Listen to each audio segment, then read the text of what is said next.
દરમિયાન હવે જામનગરથી જ્યાં કાલાવડ મામલતદાર કચેરીમાં TV9 તપાસ કરી તો ચોંકાવનારા દ્રશ્યો જોવા મળ્યા।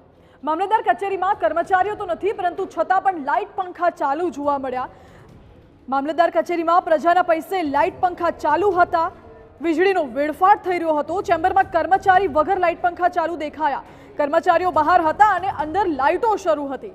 મામલતદાર અને કર્મીઓને સવાલ પૂછવામાં આવ્યો તો તે લોકોએ બોલવાનું ટાળ્યું।